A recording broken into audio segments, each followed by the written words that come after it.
بسم الله الرحمن الرحيم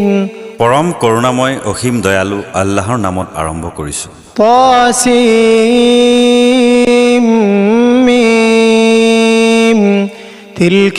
آيات الكتاب المبين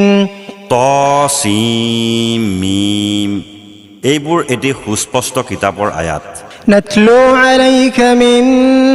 نبأ موسى وفرعون بالحق لقوم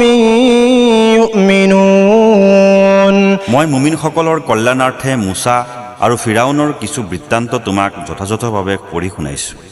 إن فرعون علا في الأرض وجعل أهلها شيعا يستضعف طائفة منهم يذبح أبناءهم ويستحيي نساءهم إنه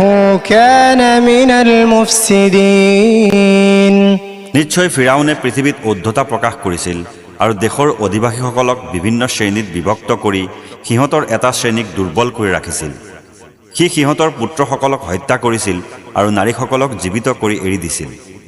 নিশ্চয় সি আছিল এজন অশান্তি বিস্তাৰকাৰী। ونريد أن نمن على الذين استضعفوا في الأرض ونجعلهم أئمة ونجعلهم الوارثين ونمكن لهم في الأرض ونري فرعون وهامان وجنودهما منهم ما كانوا يحذرون আৰু মই সেই দেশত দুৰ্বল কৰি ৰখা লোকসকলৰ প্ৰতি অনুগ্ৰহ প্ৰদৰ্শন কৰিব বিচাৰিছিলোঁ। লগতে সিহঁতক নেতৃত্ব দান কৰিবলৈ আৰু সিহঁতক সেই দেশৰ ধন সম্পদ আৰু উত্তৰাধিকাৰী বনাবলৈ ইচ্ছা কৰিলোঁ। আৰু সেই দেশত সিহঁতক ক্ষমতাহীন কৰিবলৈ তথা ফিৰাউন হামান আৰু সিহঁতৰ বাহিনীক সেই বিষয়টো দেখুৱাই দিবলৈ ইচ্ছা কৰিলোঁ, যিটো সিহঁতে সেই দুৰ্বল শ্ৰেণীটোৰ পৰা আশংকা কৰি আছিল। وأوحينا إلى أم موسى أن أرضعيه فإذا خفت عليه فألقيه في اليم ولا تخافي ولا تحزني إنا رادوه إليك وجاعلوه من المرسلين فالتقطه آل فرعون ليكون لهم عدوا وحزنا إن فرعون وهامان وجنودهما كانوا خاطئين আৰু মই মুসাৰ মাকৰ প্ৰতি নিৰ্দেশ প্ৰেৰণ কৰিলোঁ, তুমি তাক পিয়াহ খুৱাই থাকা, যেতিয়া তুমি তাৰ বিষয়ে কিবা আশংকা কৰিবা তেতিয়া তাক নদীত উটুৱাই দিবা আৰু এই ক্ষেত্ৰত তুমি একো ভয় নকৰিবা আৰু চিন্তাও নকৰিবা। নিশ্চয় মই তাক তোমাৰ ওচৰত ঘূৰাই দিম আৰু তাক ৰসুলসকলৰ অন্তৰ্ভুক্ত কৰিম। তাৰ পাছত ফিৰাউনৰ লোকসকলে তাক উঠাই নিলে। ইয়াৰ পৰিণামটো আছিল এয়াই যে সিহঁতৰ শত্ৰু আৰু দুখৰ কাৰণ হ'ব। তাৰ পাছত ফিৰাউনৰ লোকসকলে শিশু মুসাক নদীৰ পৰা উঠাই নিলে আৰু ইয়াৰ পৰিণামটো আছিল এয়াই যে তেওঁ সিহঁতৰ শত্ৰু আৰু দুখৰ কাৰণ হ'ব। নিশ্চয় ফিৰাউন হামান আৰু সিহঁতৰ সৈন্যবাহিনী ভুলৰ ওপৰত আছিল। وقالت امرأة فرعون قرة عين لي ولك لا تقتلوه عسى أن ينفعنا أو نتخذه ولدا وهم لا يشعرون ফিৰাউনৰ স্ত্ৰীয়ে ফিৰাউনক উদ্দেশ্যি ক'লে, এই শিশুটি মোৰ আৰু তোমাৰ বাবে নয়নৰ প্ৰীতিকৰ। ইয়াক হত্যা নকৰিবা, ই আমাৰ উপকাৰত আহিব পাৰে, অথবা আমি ইয়াক পুত্ৰ হিচাপেও গ্ৰহণ কৰিব পাৰোঁ। আৰু এই সিদ্ধান্ত গ্ৰহণৰ সময়ত ইয়াৰ পৰিণাম সম্পৰ্কে সিহঁতে একো উপলব্ধি কৰিব পৰা নাছিল। وأصبح فؤاد أم موسى فارغا إن كادت لتبدي به لولا أن ربطنا على قلبها لتكون من المؤمنين وقالت لأخته قصيه فبصرت به عن جنوب وهم لا يشعرون ইপিনে মুসা আলাইহিস সালামৰ মাকৰ মনটো ব্যাকুল হৈ পৰিছিল। তেওঁতো নিজৰ পৰিচয় প্ৰকাশ কৰাৰ উপক্ৰম হৈছিলেই, যদিহে তেওঁক মোৰ প্ৰতিশ্ৰুতিৰ প্ৰতি আস্থাশীল হৈ থাকিবলৈ তেওঁৰ অন্তৰক মই দৃঢ় কৰি নিদিলোহেঁতেন। তেওঁ মুছাৰ বায়েকক ক'লে, তুমি তাৰ পিছে পিছে যোৱা। তাই দূৰৰ পৰাই মুছাক দেখি আছিল, কিন্তু ফিৰাউনৰ লোকসকলে সেয়া বুজিব পৰা নাছিল। وحرمنا عليه المراضع من قبل فقالت هل أدلكم على أهل بيت يكفلونه لكم وهم له ناصحون فرددناه إلى أمه كي تقر عينها ولا تحزن ولتعلم أن وعد الله حق ولكن أكثرهم لا يعلمون আৰু মই পূৰ্বৰে পৰা মুছাৰ প্ৰতি ধাত্ৰীৰ পিয়াহ খোৱাত নিষেধাজ্ঞা আৰোপ কৰি ৰাখিছিলোঁ। তাৰ পাছত মুছাৰ বায়েকে ক'লে, মই তোমালোকক এনে এটা পৰিয়ালৰ সন্ধান দিমনে যিয়ে তোমালোকৰ হৈ ইয়াক লালন পালন কৰিব আৰু ইয়াৰ হিতাকাংক্ষীও হ'ব। তাৰ পাছত মই মুছাক তেওঁৰ মাকৰ ওচৰলৈ উভতাই দিলোঁ, যাতে তেওঁৰ চকু শীতল হয় আৰু তেওঁ দুখ নকৰে আৰু বুজিব পাৰে যে আল্লাহৰ প্ৰতিশ্ৰুতি সত্য। কিন্তু অধিকাংশ লোকে সেয়া নাজানে। ولما بلغ أشده واستوى آتيناه حكما وعلما وكذلك نجزي المحسنين মুছা যেতিয়া পূৰ্ণ যৌৱনত উপনীত হ'ল আৰু প্ৰাপ্তবয়স্ক হ'ল, মই তেওঁক হিকমত আৰু জ্ঞান দান কৰিলোঁ,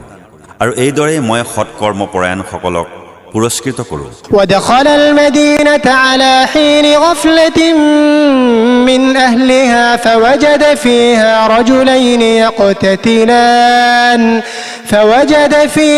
رجلين يقتتلان هذا من شيعته وهذا من عدوه فاستغاثه الذي من شيعته على الذي من عدوه فوكزه موسى فقضى عليه قال هذا من عمل الشيطان إنه عدو مضل مبين আৰু তেওঁ এনে সময়ত চহৰত প্ৰৱেশ কৰিলে যেতিয়া তাৰ অধিবাসীসকল অসতৰ্ক অৱস্থাত আছিল। তাত তেওঁ দুজন মানুহক সংঘৰ্ষ কৰি থকা দেখা পালে।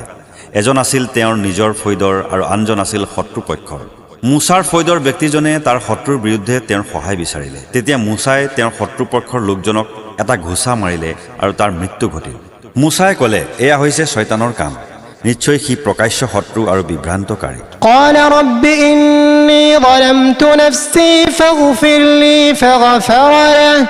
قال رب إني ظلمت نفسي فاغفر لي فغفر له إنه هو الغفور الرحيم তেওঁ ক'লে, হে মোৰ প্ৰতিপালক, নিশ্চয় মই মোৰ নিজৰ প্ৰতি অন্যায় কৰিছোঁ, তুমি মোক ক্ষমা কৰা। তেতিয়া আল্লাহেও তেওঁক ক্ষমা কৰিলে, নিশ্চয় তেওঁ অতি ক্ষমাশীল আৰু পৰম দয়ালু। قال رب بما أنعمت علي فلن أكون ظهيرا للمجرمين فأصبح في المدينة خائفا يترقب فإذا الذي استنصره بالأمس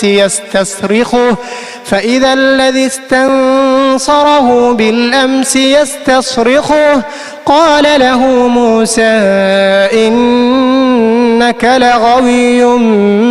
مبين তেওঁ ক'লে, হে মোৰ প্ৰতিপালক, যিহেতু তুমি মোৰ প্ৰতি অনুগ্ৰহ কৰিছা, এতেকে মই আৰু কেতিয়াও অপৰাধীসকলৰ সহায়কাৰী নহওঁ। তাৰ পাছত তেওঁ ৰাতিপুৱা ভীত আৰু সতৰ্ক অৱস্থাত চহৰত ওলাই পৰিস্থিতি পৰ্যবেক্ষণ কৰিবলৈ ধৰিলে। এনেতে যিজন ব্যক্তিয়ে আগদিনাখন তেওঁৰ পৰা সহায় বিচাৰিছিল, সেইজনে আকৌ সহায় বিচাৰি তেওঁক মাতিবলৈ ধৰিলে। তেওঁ সেই লোকজনক ক'লে, তুমিতো দেখোন স্পষ্টই এজন বিভ্ৰান্ত লোক। فلما أن أراد أن يبطش بالذي هو عدو لهما قال يا موسى أتريد أن تقتلني كما قتلت نفسا بالأمس إن تريد إلا أن تكون جبارا في الأرض وما تريد أن تكون من المصلحين তাৰ পাছত মুছাই যেতিয়া উভয়ৰে শত্ৰুজনক ধৰিব খুজিলে, তেতিয়া সি চিঞৰি চিঞৰি ক'বলৈ ধৰিলে, হে মুছা, যোৱাকালি তুমি যেনেকৈ এজন ব্যক্তিক হত্যা কৰিছা তেনেকৈ মোকো হত্যা কৰিব বিচাৰানে? নিশ্চয় তুমি পৃথিৱীৰ বুকুত স্বেচ্ছাচাৰী হ'ব খুজিছা আৰু তুমি শান্তি স্থাপনকাৰীসকলৰ অন্তৰ্ভুক্ত হ'ব বিচৰা নাই وجاء رجل من أقصى المدينة يسعى قال يا موسى إن الملأ يأتمرون بك ليقتلوك فاخرج إني لك من الناصحين আৰু চহৰখনৰ দূৰৱৰ্তী প্ৰান্তৰ পৰা এজন মানুহ দৌৰি আহি ক'লে হে মুছা ফিৰাউনৰ পৰিষদবৰ্গই তোমাক হত্যা কৰাৰ বাবে পৰামৰ্শ কৰি আছে গতিকে তুমি ততালিকে এই চহৰৰ পৰা ওলাই যোৱা নিশ্চয় জানিবা মই তোমাৰ হিতাকাংক্ষী فخرج منها خائفا يترقب قال رب نجني من القوم الظالمين তেতিয়া তেওঁ ভীত আৰু সতৰ্ক অৱস্থাত তাৰ পৰা ওলাল তেওঁ ক'লে হে মোৰ প্ৰতিপালক তুমি মোক এই জালিম সম্প্ৰদায়ৰ পৰা ৰক্ষা কৰা ولما توجه تلقاء مدين قال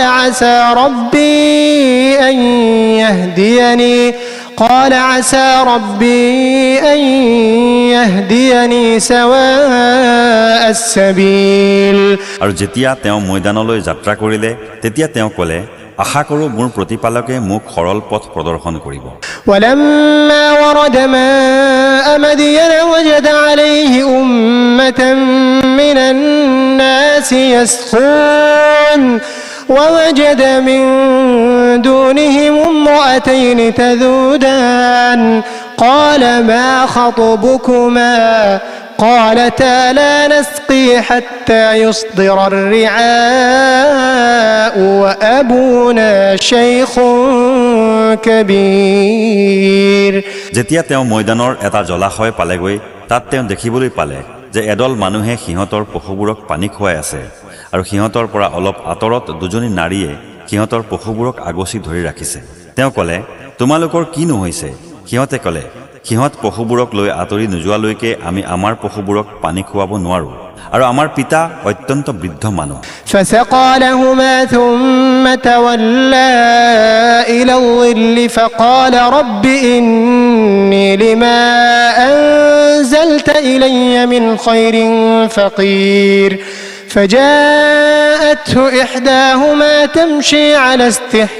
استحياء قالت إن أبي يدعوك ليجزيك أجر ما سقيت لنا فلما جاءه وقص عليه القصص قال لا تخف نجوت من القوم الظالمين তেতিয়া তেওঁ সিহঁতৰ পশুবোৰক নি পানী খুৱাই দিলে তাৰ পাছত তেওঁ এডোখৰ ছাঁলৈ উভতি আহিল তেওঁ ক'লে হে মোৰ প্ৰতিপালক তুমি মোৰ প্ৰতি যিকোনো কল্যাণেই বৰ্ষণ কৰিবা মই তাৰেই মুখাপেক্ষী অলপ পাছতে সেই নাৰী দুজনীৰ এজনীয়ে লাজুকীয়া ভংগীৰে খোজকাঢ়ি তেওঁৰ ওচৰলৈ আহি ক'লে মোৰ পিতৃয়ে আমাৰ পশুবোৰক পানী খুৱাই দিয়াৰ বিনিময়ত পাৰিশ্ৰমিক প্ৰদান কৰিবলৈ আপোনাক মাতিছে তাৰ পাছত যেতিয়া তেওঁ বৃদ্ধজনৰ ওচৰলৈ আহিল আৰু সকলো ঘটনা বিৱৰি ক'লে তেতিয়া বৃদ্ধজনে ক'লে তুমি ভয় নকৰিবা তুমি জালিমসকলৰ পৰা ৰক্ষা পাইছা قالت إحداهما يا أبت استأجره إن خير من استأجرت القوي الأمين সিহঁতৰ এজনীয়ে ক'লে হে পিতা আপুনি এওঁক শ্ৰমিক হিচাপে নিয়োগ কৰক নিশ্চয় এজন শক্তিশালী আৰু বিশ্বস্ত ব্যক্তিকে আপোনাৰ শ্ৰমিক হিচাপে নিয়োগ কৰা ভাল قال إني أريد أن أنكحك إحدى ابنتي هاتين على أن تأجرني 8 حجج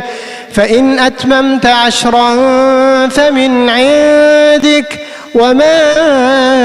أريد أن أشق عليك ستجدني إن شاء الله من الصالحين তেওঁ ক'লে মই মোৰ এই কন্যা দুজনীৰ এজনীক তোমাৰ লগত বিয়া পাতি দিবলৈ ইচ্ছুক শৰ্ত হ'ল তুমি 8 বছৰ মোৰ ইয়াত কাম কৰিবা আৰু যদি তুমি 10 বছৰ পূৰ্ণ কৰা তেন্তে সেইটো তোমাৰ ইচ্ছা মই তোমাক কষ্ট দিব নিবিচাৰো ইনশাআল্লাহ তুমি মোক এজন সদাচাৰী ব্যক্তি হিচাপে পাবা قال ذلك بيني وبينك أيما الأجلين قضيت فلا عدوان علي والله على ما نقول وكيل মুছাই ক'লে বাৰু মোৰ আৰু আপোনাৰ মাজত এয়াই চুক্তি হ'ল মই এই দুটা মিয়াদৰ যিকোনো এটাই পূৰণ কৰোঁ মোৰ প্ৰতি কোনো আতিশয্য নচলিব আৰু আমি যি বিষয়ে কথা পাতি আছো আল্লাহে তাৰ ব্যৱস্থাপক فلما قضى موسى الأجل وسار بأهله آنس من جانب الطور نارا قال لأهلهم كثوا إني آنست نارا لعلي آتيكم منها بخبر أو جذوة من النار لعلكم تصطلون তাৰ পাছত মুছা আলাইহিছ সালামে যেতিয়া তেওঁৰ মিয়াদ পূৰ্ণ কৰিলে আৰু সপৰিয়ালে যাত্ৰা কৰিলে তেতিয়া তেওঁ তুৰ পৰ্বতৰ ফালে জুই দেখা পালে তেওঁ তেওঁৰ পৰিয়ালবৰ্গক ক'লে তোমালোকে অপেক্ষা কৰা মই জুই দেখা পাইছো সম্ভৱতঃ মই তাৰ পৰা তোমালোকৰ ওচৰলৈ কোনো সংবাদ লৈ আহিব পাৰিম নাইবা এডোখৰ জ্বলন্ত কাঠ লৈ আহিব পাৰিম যাতে তোমালোকে জুই পোৱাব পাৰা فلما أتاها نودي من شاطئ الوادي الأيمن في البقعة المباركة من الشجرة أن يا موسى إني أنا الله رب العالمين তাৰ পাছত যেতিয়া মুছা আলাইহিছ সালাম জুইৰ ওচৰলৈ গ'ল তেতিয়া উপত্যকাৰ সোঁফালৰ বৰকতময় ভূমিৰ দাঁতিত অৱস্থিত এজোপা গছৰ পৰা তেওঁক মাত দিয়া হ'ল হে মুছা মই আল্লাহ বিশ্বজগতৰ প্ৰতিপালক وأن ألق عصاك فلما رآها تهتز كأنها جان ولا مدبرا ولم يعقب يا موسى أقبل ولا تخف إنك من الآمنين আৰু কোৱা হ'ল তুমি তোমাৰ লাখুটিডাল মাটিত নিক্ষেপ কৰা তাৰ পাছত যেতিয়া তেওঁ সেইটোক সাপৰ দৰে লৰচৰি কৰি থকা দেখিলে তেতিয়া তেওঁ পিছফাললৈ লৰ মাৰিলে আৰু উভতি নাচালে তেওঁ কোৱা হ'ল হে মুছা আগুৱাই আহা ভয় নকৰিবা নিশ্চয় তুমি নিৰাপদ اسلك يدك في جيبك تخرج بيضاء من غير سوء واضمم إليك جناحك من الرهب فذلك برهانان من ربك إلى فرعون وملئه إنهم كانوا قوما فاسقين তুমি তোমাৰ হাত তোমাৰ কাখলতিত থোৱা সেয়া নিৰ্মল শুভ্ৰ উজ্জ্বল হৈ ওলাই আহিব আৰু ভয় দূৰ কৰিবলৈ তুমি তোমাৰ বাহুৰে নিজকে হেঁচি ধৰা এতেকে এই দুটা হৈছে ফিৰাউন আৰু তাৰ পৰিষদবৰ্গৰ বাবে তোমাৰ প্ৰতিপালকৰ ফালৰ পৰা প্ৰদত্ত বলিষ্ঠ প্ৰমাণ নিশ্চয় সিহঁত এটি নাফৰমান সম্প্ৰদায় قال رب إني قتلت منهم نفسا فأخاف أن يقتلون وأخي هارون هو أفصح مني لسانا فأرسله معي يرد أن يصدقني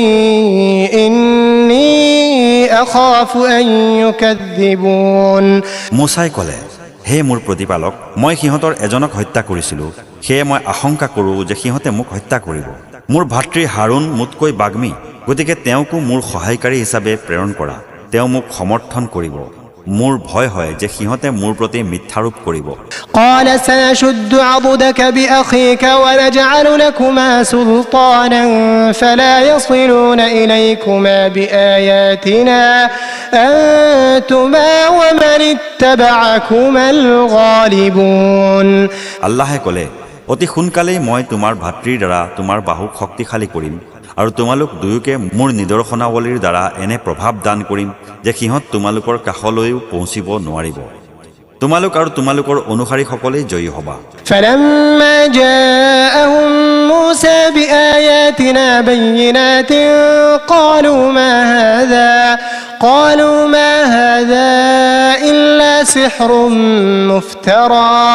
قالوا ما هذا إلا سحر مفترى وما سمعنا بهذا في آبائنا الأولين তাৰ পাছত যেতিয়া মুছাই সিহঁতৰ ওচৰত মোৰ স্পষ্ট নিদৰ্শনসমূহ লৈ উপস্থিত হ'ল সিহঁতে ক'লে এইবোৰ অলিক যাদুৰ বাহিৰে আন একো নহয় আৰু আমি আমাৰ পূৰ্বপুৰুষসকলৰ যুগত কেতিয়াও এনেকুৱা কথা শুনা নাই وقال موسى ربي أعلم بمن جاء بالهدى من عند عنده ومن تكون له عاقبة الدار إنه لا يفلح الظالمون মুছাই ক'লে, মোৰ প্ৰতিপালকে ভালকৈ জানে কোনে তাৰ পৰা হিদায়াত লৈ আহিছে আৰু আখিৰাতত কাৰ পৰিণাম শুভ হ'ব। নিশ্চয় জালিমহঁত কৃতকাৰ্য নহ'ব। وقال فرعون يا أيها الملأ ما علمت لكم من إله غيري فأوقد لي يا هامان على الطين فاجعل لي صرحا لعلي أطلع إلى إله موسى وإني لأظنه من الكاذبين ফিৰাউনে ক'লে, হে পৰিষদবৰ্গ, মোৰ বাহিৰে তোমালোকৰ অইন কোনো উপাস্য আছে বুলি মই নাজানো। এতেকে হে হামান, তুমি মোৰ বাবে বোকা মাটি পুৰি ইটা তৈয়াৰ কৰা, তাৰ পাছত মোৰ বাবে এটা সুউচ্চ অট্টালিকা নিৰ্মাণ কৰা, যাতে তাত উঠি মই মুছাৰ উপাস্যক ভুমুকিয়াই চাব পাৰোঁ। নিশ্চয় মই তাক এজন মিছলীয়া বুলিহে ভাবোঁ। استكبر هو وجنوده في الأرض بغير الحق وظنوا أنهم إلينا لا يرجعون فأخذناه وجنوده فنبذناهم في اليم فانظر كيف كان عاقبة الظالمين ফিৰাউন আৰু তাৰ বাহিনীয়ে অন্যায়ভাৱে পৃথিৱীত অহংকাৰ কৰিছিল আৰু সিহঁতে ভাবিছিল যে সিহঁতক মোৰ ওচৰলৈ উভতাই অনা নহ'ব। পিছে মই তাক আৰু তাৰ বাহিনীক ধৰিলোঁ আৰু সিহঁতক সাগৰত নিক্ষেপ কৰিলোঁ। এতেকে চোৱা জালিমসকলৰ পৰিণাম কেনেকুৱা হৈছিল। وجعلناهم أئمة يدعون إلى النار ويوم القيامة لا ينصرون আৰু মই সিহঁতক নেতৃত্ব প্ৰদান কৰিছিলোঁ, সিহঁতে মানুহক জাহান্নামৰ পিনে আহ্বান কৰিছিল। কিয়ামতৰ দিনা সিহঁতক সহায় কৰা নহ'ব। وأتبعناهم في هذه الدنيا لعنة ويوم القيامة هم من المقبوحين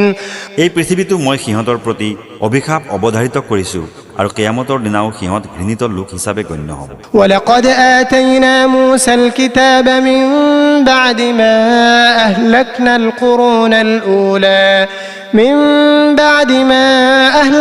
القرون الأولى بصائر للناس وهدى ورحمة لعلهم يتذكرون নিশ্চয় মই পূৰ্বৱৰ্তী বহুতো প্ৰজন্মক ধ্বংস কৰাৰ পাছত মানৱ জাতিৰ বাবে জ্ঞান বৰ্তিকা পথ নিৰ্দেশ আৰু অনুগ্ৰহৰূপে মুছাক কিতাপ দান কৰিছিলোঁ, যাতে সিহঁতে উপদেশ গ্ৰহণ কৰে। وما كنت بجانب الغرب إذ قضينا إلى موسى الأمر وما كنت من الشاهدين হে নবী, মই যেতিয়া মুছাক বিধান দান কৰিছিলোঁ তেতিয়া তুমি তুৰ পৰ্বতৰ পশ্চিম ফালে উপস্থিত নাছিলা আৰু প্ৰত্যক্ষদৰ্শী নাছিলা।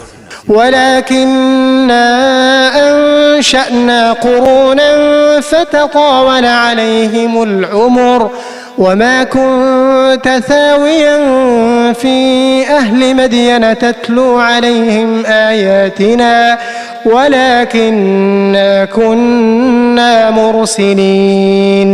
পিছে মই বহু প্ৰজন্মৰ আবিৰ্ভাৱ ঘটাইছিলোঁ, তাৰ পাছত সিহঁতৰ ওপৰত বহু যুগ অতিবাহিত হৈ গৈছে আৰু তুমি মদিয়ানবাসীৰ মাজতো উপস্থিত নাছিলা যেতিয়া সিহঁতৰ ওচৰত মোৰ আয়াতসমূহ তিলাৱাত কৰিবা, কিন্তু তোমাক ময়ে ৰচুল হিচাপে প্ৰেৰণ কৰিছোঁ। وما كنت بجانب الطور إذ نادينا ولكن رحمة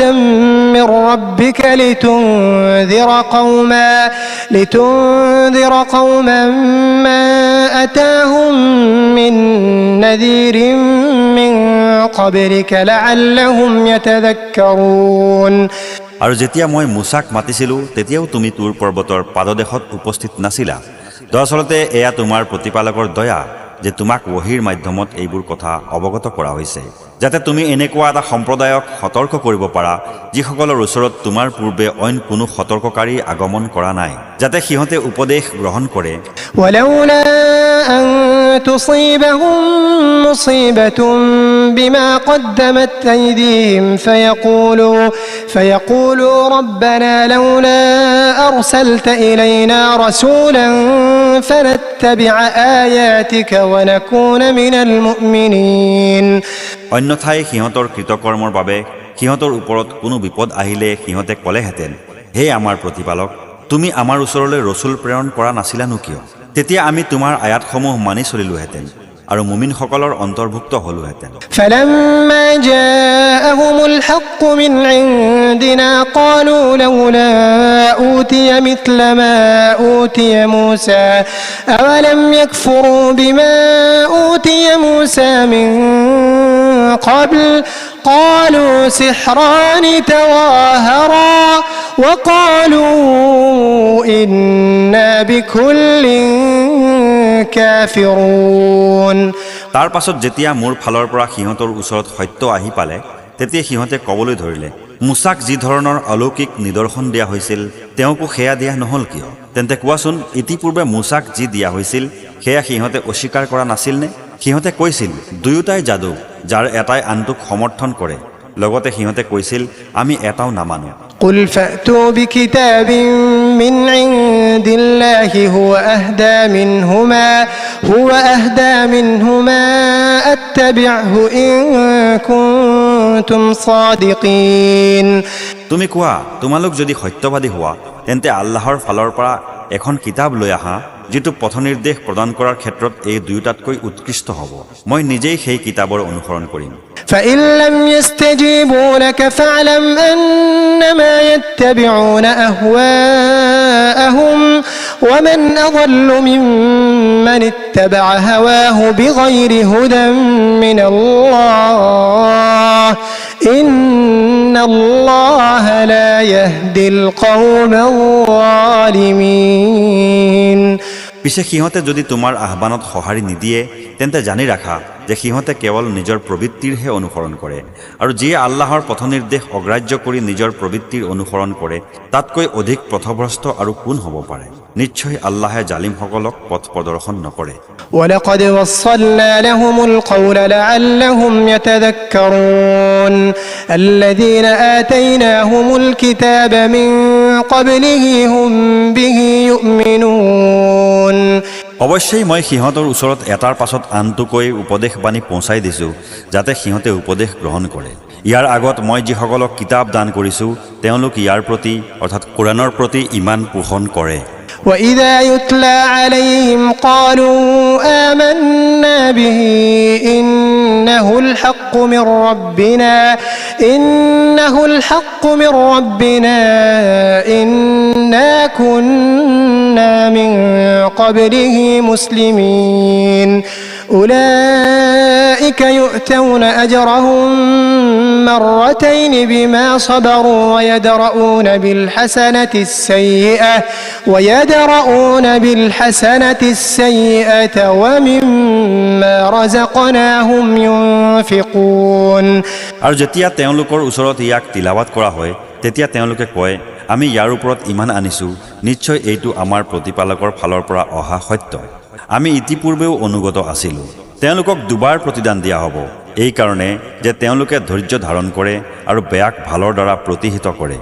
আৰু মই তেওঁলোকক যি জীৱিকা দান কৰিছোঁ তাৰ পৰা আল্লাহৰ পথত ব্যয় কৰে। وإذا سمعوا اللغو أعرضوا عنه وقالوا لنا أعمالنا ولكم أعمالكم سلام عليكم لا نبتغي الجاهلين। আৰু তেওঁলোকে যেতিয়া অহেতুক কথা বতৰা শুনে তেতিয়া তেওঁলোক তাৰ পৰা আঁতৰি থাকে আৰু কয়, আমাৰ আমল আমাৰ বাবে আৰু তোমালোকৰ আমল তোমালোকৰ বাবে, তোমালোকৰ প্ৰতি সালাম, আমি মূৰ্খৰ লগত তৰ্ক কৰিব নিবিচাৰোঁ। إنك لا تهدي من أحببت ولكن الله يهدي من يشاء وهو أعلم بالمهتدين। হে নবী, নিশ্চয় তুমি যাক ভাল পোৱা ইচ্ছা কৰিলে তাক সৎ পথত আনিব নোৱাৰা, বৰং আল্লাহে যাক ইচ্ছা কৰে তাক সৎ পথ প্ৰদৰ্শন কৰে, আৰু সৎ পথ অনুসাৰীসকল সম্পৰ্কে তেওঁই ভালকৈ জানে। وقالوا إن نتبع الهدى معك نتخطف من أرضنا أولم نمكن لهم حرما آمنا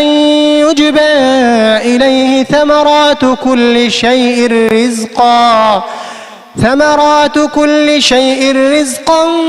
من لدنا ولكن أكثرهم لا يعلمون সিহঁতে কয় আমি যদি তোমাৰ লগত সৎপথ অনুসৰণ কৰোঁ তেন্তে আমাক দেশৰ পৰা উৎখাত কৰি দিয়া হ'ব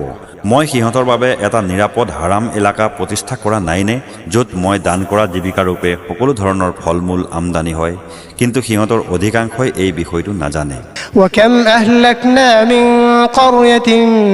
بطرت معيشتها فتلك مساكنهم لم تسكن من بعدهم إلا قليلا وكنا نحن الوارثين আৰু মই এনে বহুতো জনপদ ধ্বংস কৰিছোঁ যাৰ অধিবাসীসকলে সিহঁতৰ ভোগ সম্পদক লৈ অহংকাৰ কৰিছিল হোৱা সিহঁতৰ ঘৰ দুৱাৰ য'ত সিহঁতৰ পাছত খুব কমেই বসবাস কৰা হৈছে আৰু ময়ে চূড়ান্ত উত্তৰাধিকাৰী وما كان ربك مهلك القرى حتى يبعث في أمها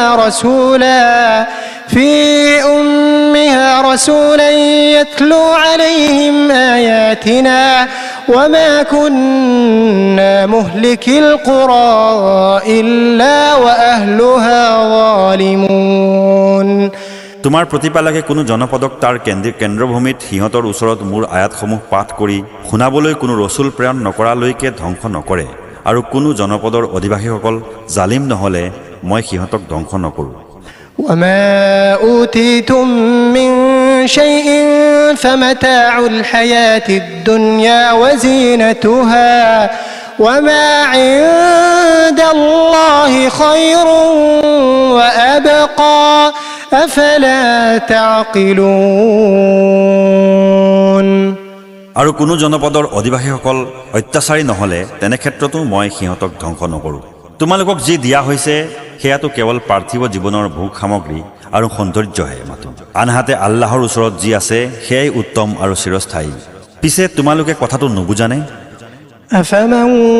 وعدناه وعدا حسنا فهو لاقيه كمن متعناه متاع الحياة الدنيا ثم هو يوم القيامة من المحضرين কোৱাচোন যাক মই উত্তম পুৰস্কাৰৰ প্ৰতিশ্ৰুতি দিছোঁ তথা তেওঁ সেয়া পাবই তেওঁ সেইজন লোকৰ দৰেনে যাক মই পাৰ্থিৱ জীৱনৰ ভোগ সামগ্ৰী দান কৰিছোঁ আৰু কিয়ামতৰ দিনা সি সেইসকল লোকৰ অন্তৰ্ভুক্ত হ'ব যিসকলক ধৰি লৈ অহা হ'ব ويوم يناديهم فيقول أين شركائي الذين كنتم تزعمون قال الذين حق عليهم القول ربنا هؤلاء الذين أغويناهم كما غوينا تبرأنا إليك ما كانوا إيانا يعبدون সিদিনা আল্লাহে সিহঁতক মাতি ক'ব তোমালোকে যিবোৰ কাল্পনিক উপাস্যক মোৰ অংশীদাৰ বুলি দাবী কৰিছিলা সিহঁত ক'ত যিসকলৰ ওপৰত আল্লাহৰ বাণী সাব্যস্ত হৈছে সিহঁতে ক'ব হে আমাৰ প্ৰতিপালক ইহঁতে সেইসকল লোক যিসকলক আমি বিভ্ৰান্ত কৰিছিলোঁ সিহঁতক আমি এইদৰে বিভ্ৰান্ত কৰিছিলোঁ যিদৰে আমি নিজে বিভ্ৰান্ত হৈছিলোঁ আমি তোমাৰ সন্মুখত সিহঁতৰ লগত সম্পৰ্কচ্ছেদ ঘোষণা কৰিছোঁ সিহঁতে আমাৰ উপাসনা কৰা নাছিল وقيل ادعوا شركاءكم فدعوهم فلم يستجيبوا لهم ورأوا العذاب لو أنهم كانوا يهتدون আৰু সিহঁতক কোৱা হ'ব তোমালোকে মোৰ লগত অংশীদাৰ স্থাপন কৰা উপাস্যবোৰক মাতা তেতিয়া সিহঁতে সিহঁতক মাতিব কিন্তু সিহঁতে সিহঁতৰ মাতলৈ সঁহাৰি নিদিব আৰু সিহঁতে যেতিয়া শাস্তি দেখা পাব হায় সিহঁতে যদি সৎপথ অনুসৰণ কৰিলেহেঁতেন ويوم يناديهم فيقول ماذا أجبتم المرسلين فعميت عليهم الأنباء يومئذ فهم لا يتساءلون আৰু সিদিনা আল্লাহে সিহঁতক মাতি সুধিব তোমালোকে ৰসুলসকলক কি উত্তৰ দিছিলানো পিছে সিদিনা সিহঁতৰ পৰা সকলো কথা বতৰা হেৰাই যাব ফলত সিহঁতে ইজনে সিজনক কোনো বিষয়ে সুধপুছু কৰিব নোৱাৰিব فأما من تاب وآمن وعمل صالحا فعسى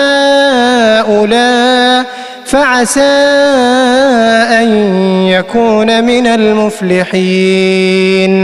وربك يخلق ما يشاء ويختار ما كان لهم الخيرة سبحان الله وتعالى عما يشركون কিন্তু যিয়ে তৌবাহ কৰিছে ঈমান আনিছে আৰু সৎ কৰ্ম কৰিছে আশা কৰা যায় যে তেওঁ সফল কাম লোকসকলৰ অন্তৰ্ভুক্ত হ'ব আৰু তোমালোকৰ প্ৰতিপালকে যি ইচ্ছা কৰে সেয়াই সৃষ্টি কৰে আৰু যি ইচ্ছা কৰে সেয়াই বাছি লয় এই ক্ষেত্ৰত সিহঁতৰ কোনো অধিকাৰ নাই সিহঁতে যি অংশী স্থাপন কৰে তাৰ পৰা আল্লাহ পবিত্ৰ আৰু উচ্চ وربك يعلم ما تكن صدورهم وما يعلنون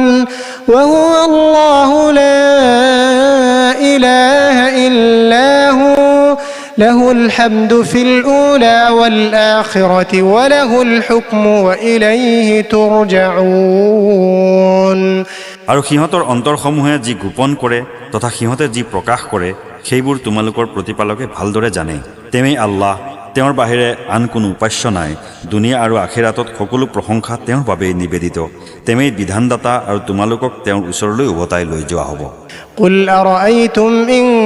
جعل الله عليكم الليل سرمدا إلى يوم القيامة من إله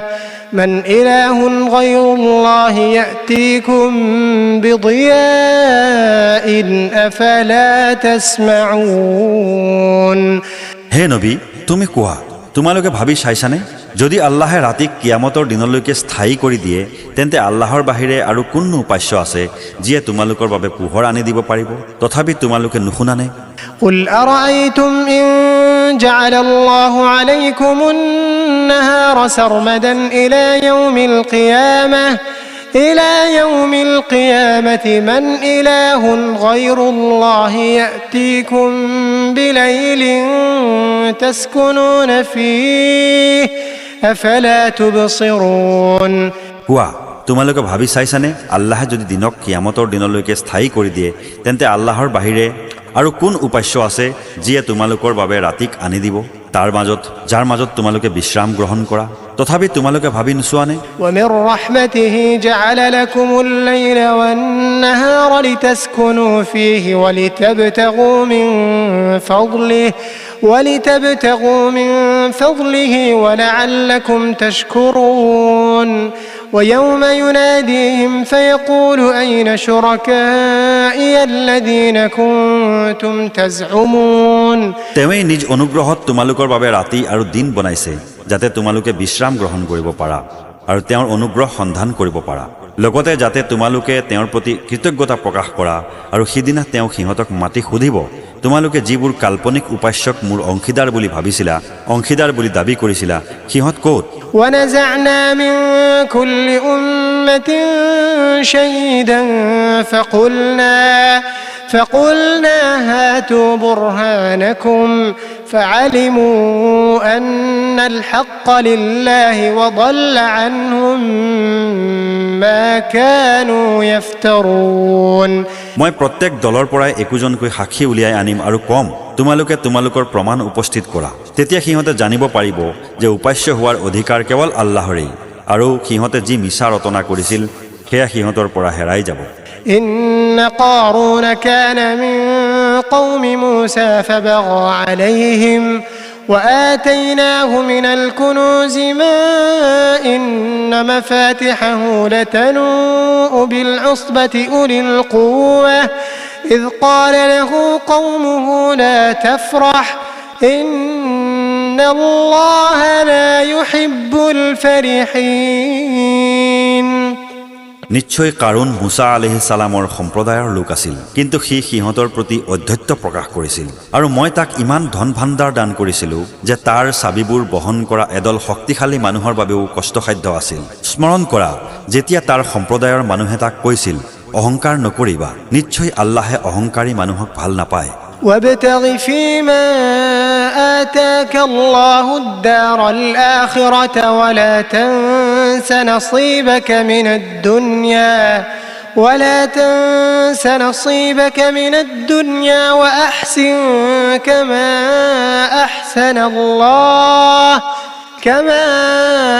أحسن الله إليك ولا تبغ الفساد في الأرض إن الله لا يحب المفسدين আৰু আল্লাহে তোমাক যি দান কৰিছে তাৰ মাধ্যমত আখিৰাতৰ আবাস অৰ্জনৰ চেষ্টা কৰা আৰু পৃথিৱীত থকা তোমাৰ পৰকালৰ অংশখিনিৰ কথা পাহৰি নাযাবা যেনেকৈ আল্লাহে তোমাৰ প্ৰতি অনুগ্ৰহ কৰিছে তেনেকৈ তুমিও বেলেগৰ প্ৰতি অনুগ্ৰহ কৰা আৰু পৃথিৱীৰ বুকুত অশান্তি বিয়পোৱাৰ চেষ্টা নকৰিবা নিশ্চয় আল্লাহে অশান্তি বিস্তাৰকাৰীসকলক ভাল নাপায় قال إنما أوتيته على علم عندي أولم يعلم أن الله قد أهلك من قبله من القرون من هو أشد منه قوة وأكثر جمعا ولا يسأل عن ذنوبهم المجرمون কি ক'লে এই ধন সম্পদ মই মোৰ জ্ঞানৰ দ্বাৰাহে অৰ্জন কৰিছোঁ সি জনা নাছিল নে যে আল্লাহে তাৰ আগত বহুতো মানৱ প্ৰজন্মক ধ্বংস কৰি দিছে যিসকল তাতকৈ শক্তিশালী আছিল আৰু সিহঁত সংখ্যাৰ ফালৰ পৰাও আছিল বেছি আৰু অপৰাধীহঁতক সিহঁতৰ অপৰাধ সম্পৰ্কে প্ৰশ্ন কৰা নহ'ব فخرج على قومه في زينته قال الذين يريدون الحياة الدنيا يا ليت لنا مثل ما أوتي قارون إنه لذو حظ عظيم তাৰ পাছত সি তাৰ সম্প্ৰদায়ৰ সন্মুখত জাকজমকভাৱে ওলাই আহিল যিসকলে পাৰ্থিৱ জীৱন কামনা কৰিছিল সিহঁতে ক'লে হায় কাৰুণক যিদৰে ধন সম্পদ দান কৰা হৈছে তেনেকুৱা ধন সম্পদ যদি আমাৰো থাকিলেহেঁতেন নিশ্চয় সি মহাভাগ্যৱান মানুহ وقال الذين أوتوا العلم ويلكم ثواب الله خير لمن آمن وعمل صالحا ولا يلقاها إلا الصابرون আৰু যিসকলক আল্লাহৰ ফালৰ পৰা জ্ঞান দান কৰা হৈছিল তেওঁলোকে ক'লে ধিক তোমালোকৰ প্ৰতি যিয়ে ইমান আনিছে আৰু সৎ কৰ্ম কৰিছে তেওঁলোকৰ বাবে আল্লাহৰ পুৰস্কাৰেই শ্ৰেষ্ঠ আৰু সেয়া লাভ কৰিব মাথোন ধৈৰ্যশীলসকলেহে فخسفنا به وبداره الأرض فما كان له من فئة ينصرونه من دون الله وما كان من المنتصرين তাৰ পাছত মই কাৰুণ আৰু তাৰ প্ৰসাদক ভূগৰ্ভত পুতি পেলালোঁ তেতিয়া তাৰ সপক্ষে এনে কোনো দল নাছিল যিসকলে আল্লাহৰ শাস্তিৰ পৰা তাক সহায় কৰিব পাৰে আনকি সি নিজেও আত্মৰক্ষা কৰিব নোৱাৰিলে وأصبح الذين تمنوا مكانه بالأمس يقولون ويكأن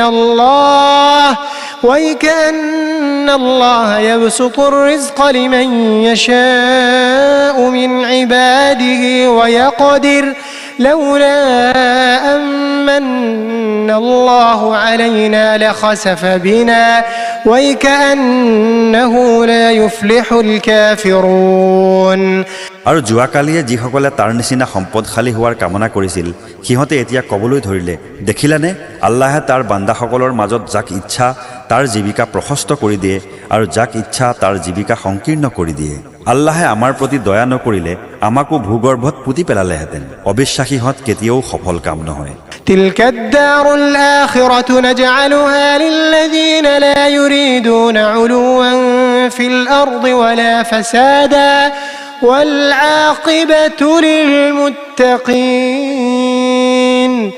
পৰকালৰ সেই বাসস্থান মই সেইসকল লোকক দান কৰিম যিসকলে পৃথিৱীৰ বুকুত ডাঙৰ হ'ব নিবিচাৰে আৰু অশান্তি সৃষ্টি কৰিব নিবিচাৰে আৰু শুভ পৰিণাম কেৱল আল্লাহভীৰুসকলৰ বাবে من جاء بالحسنة فله خير منها ومن جاء بالسيئة فلا يجزى الذين عملوا السيئات إلا ما كانوا يعملون যিয়ে পুণ্য লৈ আহিব তাৰ বাবে তাতকৈ উত্তম প্ৰতিদান আছে যিয়ে পাপ লৈ আহিব তেনে ক্ষেত্ৰত জানিবা যে পাপীসকলক কেৱল সিহঁতৰ কৃতকৰ্ম অনুপাতেহে শাস্তি বিহা হ'ব إن الذي فرض عليك القرآن لرادك إلى معاد قل ربي أعلم من جاء بالهدى ومن هو في ضلال مبين হে নবী যি সত্তাই তোমাৰ প্ৰতি এই কোৰআনৰ দায়িত্বভাৰ অৰ্পণ কৰিছে তেওঁ অৱশ্যেই তোমাক তোমাৰ প্ৰিয়ভূমিলৈ উভতাই আনিব। তুমি কোৱা, মোৰ প্ৰতিপালকে ভালকৈ জানে যে কোনেনো সৎ পথৰ নিৰ্দেশ লৈ আহিছে আৰু কোন স্পষ্ট বিভ্ৰান্তিত পৰি আছে। وما كنت ترجو أن يلقى إليك الكتاب إلا رحمة من ربك فلا تكونن ظهيرا للكافرين। আৰু তুমি আশা কৰা নাছিলা যে তোমাৰ প্ৰতি কিতাপ অৱতীৰ্ণ কৰা হ'ব। এয়া তোমাৰ প্ৰতিপালকৰ অনুগ্ৰহহে মাথোন। এতেকে তুমি কেতিয়াও অমান্যকাৰীহঁতৰ সাহায্যকাৰী নহবা। ولا يصدنك عن آيات الله بعد إذ أنزلت إليك وادع إلى ربك ولا تكونن من المشركين। আৰু তোমাৰ প্ৰতি আল্লাহৰ আয়াতসমূহ অৱতীৰ্ণ হোৱাৰ পাছত সিহঁতে যেন তোমাক কোনোপধ্যেই তাৰ প্ৰচাৰ আৰু ব্যৱহাৰিক প্ৰয়োগৰ পৰা বিৰত ৰাখিব নোৱাৰে। তুমি মানুহক তোমাৰ প্ৰতিপালকৰ ফালে আহ্বান কৰি থাকা আৰু কেতিয়াও মুশ্ৰিকসকলৰ অন্তৰ্ভুক্ত নহবা। ولا تدع مع الله إلها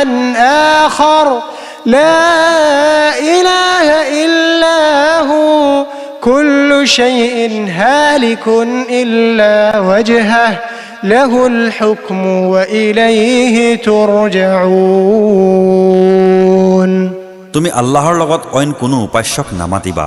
তেওঁৰ বাহিৰে অইন কোনো উপাস্য নাই। তেওঁৰ সত্তাৰ বাহিৰে সকলো বস্তুৱেই ধ্বংসশীল। কেৱল তেওঁৰেই বিধান কাৰ্যকৰ আৰু তেওঁৰ ওচৰত